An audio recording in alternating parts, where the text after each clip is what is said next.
beautiful people? It is your homegirl, Miss Shameless, all up in your building with another tech talk. And this video is all about cryptocurrency.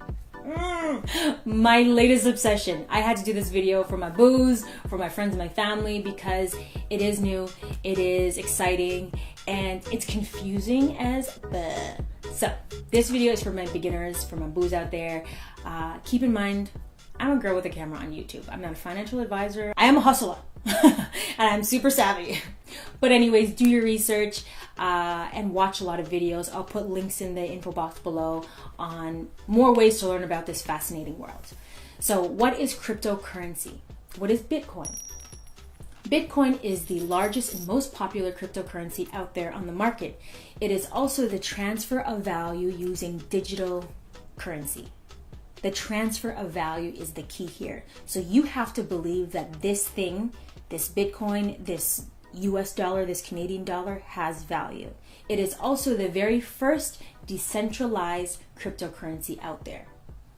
Lots of words we don't understand, okay? Now, decentralized meaning it takes the traditional model of central banking. In the US, the Federal Reserve is responsible for printing money. Now, Bitcoin was created by Satoshi Nakamoto, which is a pseudonym for someone who we don't know who this person is, which makes it even more elusive and weird and creepy and crypto. But I don't even know who invented the dollar. I could Google that and find that out. But whatever, the point is, this guy or girl created this system as a response to the financial crisis in 2007 and 2008. But if I was the owner of the Federal Reserve, I personally would print money for myself, my friends, and my family. I'm just saying, let's be real. So there are pros and cons with having power centralized. An extreme example of power that's misused is Zimbabwe.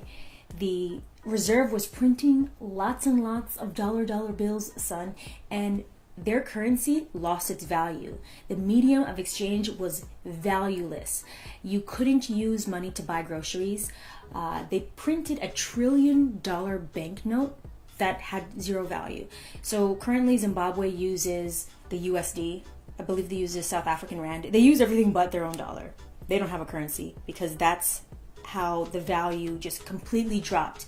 An extreme case of hyperinflation. And you can watch documentaries on Netflix. Banking on Bitcoin is a good one. Capitalism, A Love Story by Michael Moore is a good one. It doesn't talk about cryptocurrency, but it does talk about the financial crisis. Now, supply and demand is a thing in economy. When you keep on printing money and there's no end, how can you store value in that exchange? With cryptocurrency, there is a fixed supply. There is a market cap on how many coins can circulate in the market, and that is 21 million.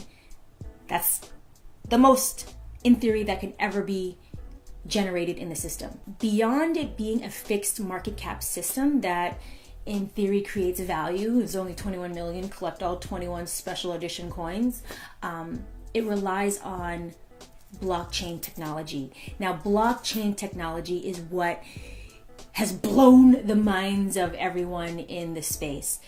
With blockchain, it is recording transactions and verifying and ensuring that that in fact happened, that you got this money from this person and this money went there. And with blockchain, it can't be duplicated, it can't be counterfeit, it can't be double spent. Everything is accounted for and verified, and that takes a lot of time to process. So the act of verifying these transactions is time consuming with Bitcoin. So they are now considering Bitcoin, instead of a currency that they hope to use in the system day to day, it's now considered a commodity like gold. Are you still with me? Bitcoin is the popular cryptocurrency, but there are other cryptocurrencies out there, and they are referred to as altcoins, alternative coins besides the Bitcoin. Now, there is Ethereum, there is Litecoin, there is Ripple, there is OMG, there is Monero, there's Neo. There are a ton of coins out there, and your job is to research the tech behind it, and you could read the white papers, which is basically a document that the creator has listed what the purpose of the technology is and does. Nobody really reads that. Well, the beginners, I doubt will. But you know what? You should actually just read it just for some giggles. Right now, we're in the very early stages of cryptocurrency. It isn't widely adopted yet. The idea is cryptocurrency will be the new currency. And we're going to shift from what we use today, USD, Canadian, Euro, pound, pesos. We're going to shift from that system to the crypto system. This system is referred to as fiat. Not the car, fiat, the money. And we're going to shift to the cryptocurrency system. Now, the only place I've seen except cryptocurrency, actually there are a few. There's a Lamborghini store that accepts Bitcoin. Monero is another currency out there, and on the news, Mariah Carey, G-Eazy, and a few other musicians were saying that they would be accepting Monero. So I went to their site to try to purchase, but I'm trying to wrap my head around, okay, so if all these currencies are out there, which one is going to be the one that wins? And that's the biggest question. We don't know.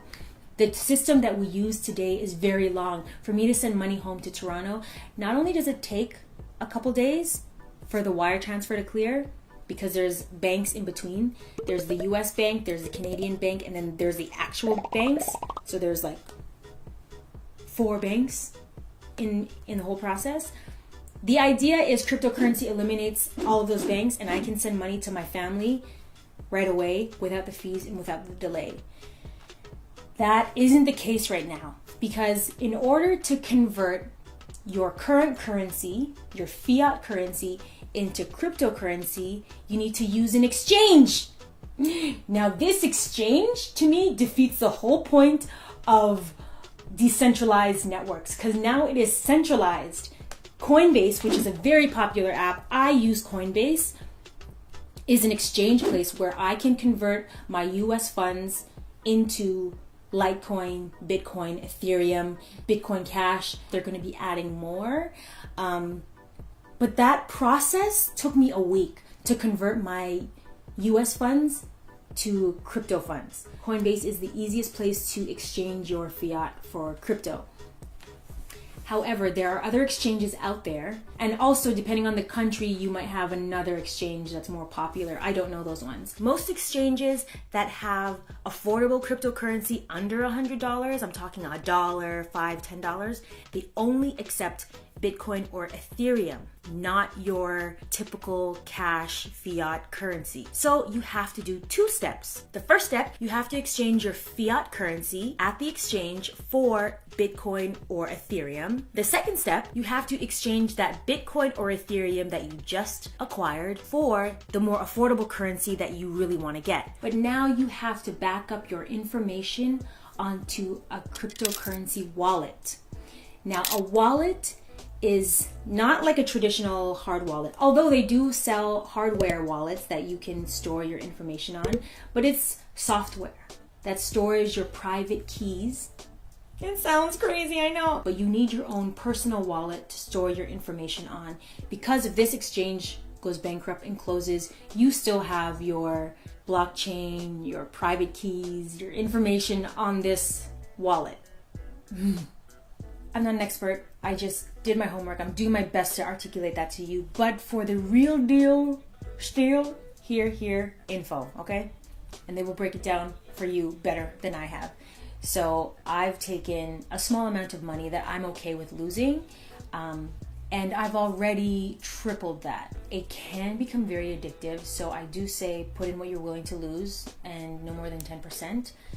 But in investing in the whole game of cryptocurrency, it's blown my mind and opened my wealth of knowledge into a space I was never really paying too much attention to. Money, what is it besides getting paid by the hour or paying bills? Like how to build wealth. And I don't come from a family that has stocks invested to pay for my college tuition or whatever the case is, buy me a new car. I have to buy my stuff with the money that I earn. I'd like to hope that cryptocurrency right now is kind of like stocks. It's investing in something that may or may not materialize. The difference is stocks are regulated. stocks are regulated, but I do this because you can still lose it, but it's way more secure because it's been around that much longer. With cryptocurrency, this hasn't been around that long, and even more unsettling is it is not regulated. So it is going to a casino and playing your hand at the table, but it's fun and it's exciting. And if I can learn and grow, I'm just way more aware of money. And now when I'm in stores and when I'm talking to like my boyfriend or my friends, we talk in Satoshis and coins. Like that is like 0.0067 of a Bitcoin. I'm gonna pass.